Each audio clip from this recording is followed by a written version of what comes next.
నమస్కారం. చేసిన ఎవరైనా కూడా అన్య మతస్థులు మిమ్మల్ని మీరు విగ్రహారాధన ఎందుకు చేస్తారు అని అడిగితే మన దగ్గర సమాధానం ఉండదు కదా.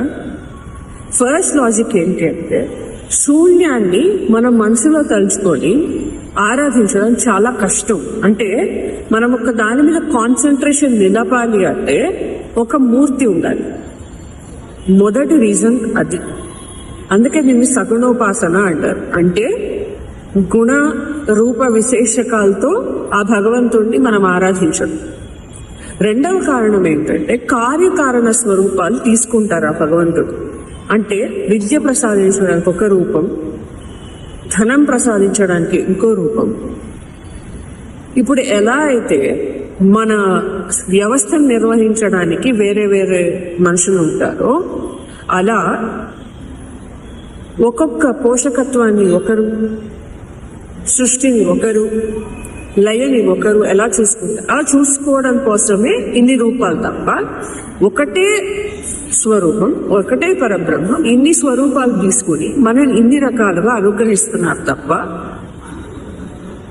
ఈ రూపాన్నే పూజించండి అని మన సనాతన ధర్మంలో ఎక్కడా లేదు. ట్రైబల్ ఏరియాస్కి వెళ్తే వాళ్ళు చెట్టు పుట్టను కూడా పూజిస్తున్నారు. సో అన్నిట్లో దైవత్వాన్ని చూడడం మన సనాతన ధర్మంలో ఒక సాంప్రదాయం.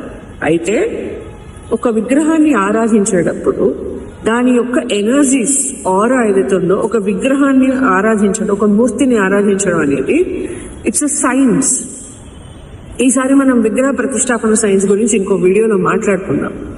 So it improves our concentration. అలాగే మనలోని భక్తిని, మనలోని ఆధ్యాత్మిక భావాన్ని పెంపొందించడానికి ఇదంతా తప్ప పిచ్చోళ్ళయ్యి రాళ్లలోను రప్పల్లోనూ దేవుని చూసుకునే పిచ్చోళ్ళం కాదు.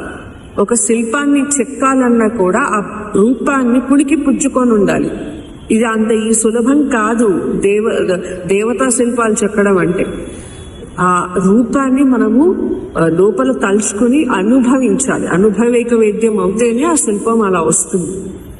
కాబట్టి ఏదో ఊహతోటో లేకపోతే ఇంకోటో చేసింది కాదు, చేసేది. నమస్కారం. జయశ్రీరామ్. చాలా మంది ఎడ్యుకేషన్ మినిస్టర్ కానీ అలాగే ప్రధానమంత్రి కానీ రాజీనామా చేయాలి అని మాట్లాడుతున్నారు. ఎందుకంటే నీట్ పేపర్ లీక్ అయింది. First of all, neat paper leak అయింది చాలా దురదృష్టకరం. కానీ పేపర్ లీక్ అవడం ఇదే ఫస్ట్ టైమా? మన దేశంలో ఈసారి ఇప్పటికీ ఎన్నిసార్లు పేపర్స్ లీక్ అయ్యాయి గూగుల్లో చాట్ జీపీటీని అడిగితేనే చెప్పేస్తాయి. ఇదేం ఫస్ట్ టైం కాదు. కానీ అఫ్కోర్స్ నైతిక బాధ్యత మినిస్ట్రీది, నేను ఒప్పుకుంటాను. కానీ రాజీనామా చేయడం సొల్యూషన్ కాదు. ఏదైనా ఉంటే మీరు పాసిబుల్ సొల్యూషన్స్ని చూపించండి. డబుల్ సెట్ సిస్టమ్స్ ఎలా ఇంట్రడ్యూస్ చేయాలి, లాస్ట్ మూమెంట్ ఇలాంటి ఘోరాలు జరగకుండా ఎలా ఆపాలి, సెక్యూరిటీ ఎలా టైప్ చేయాలి, అవసరమైతే పేపర్స్ కాకుండా కంప్యూటరైజ్డ్ సిస్టమ్ పెడితే ఎలా ఉంటుంది, దానివల్ల హ్యాకింగ్ సమస్యలు ఏమైనా వస్తాయా, ఇలాంటి పాసిబుల్ సొల్యూషన్స్ గురించి మాట్లాడండి. We will discuss and ensure that in future these kinds of incidents does not repeat. And ఈ పేపర్ లీక్ ఇన్సిడెంట్స్ లో మినిస్టర్ మోడీ ఇన్వాల్వ్ అయి ఉన్నారా? లేదు కదా. ఇన్వాల్వ్ అయి ఉన్నవారు బయటకు వచ్చారు కదా. ఒక టీచర్ ప్రొఫెషన్ లో ఉన్న ఆవిడే ఇన్వాల్వ్ అయి ఉంది. One of the persons who is involved in that. It's a big racket. ఇంత ర్యాకెట్ వాళ్ళు ఏ సపోర్ట్ లేకుండానే చేస్తున్నారంటారా? సో మనం సొల్యూషన్స్ వెతకాలి. రాజీనామా చేయమనడం సొల్యూషన్ కాదు.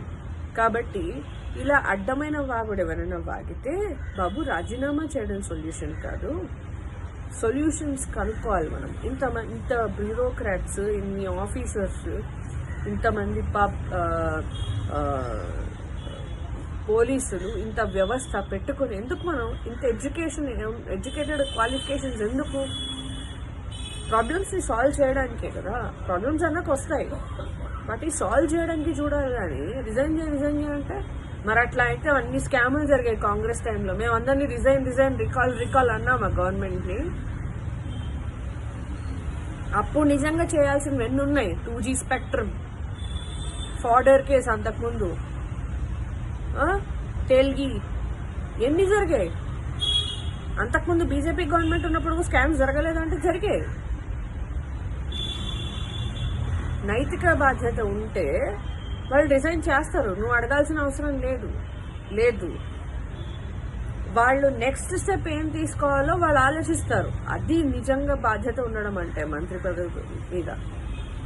అంతేగాని ఏదైనా రాజీనామా చేయడం ప్రతిదానికి సొల్యూషన్ కాదు. మీరేమనుకుంటున్నారో నేను చెప్పినంత ఏకీభవిస్తే ఎస్ అని చెప్పండి, లేకపోతే నో అని చెప్పండి. ఎస్.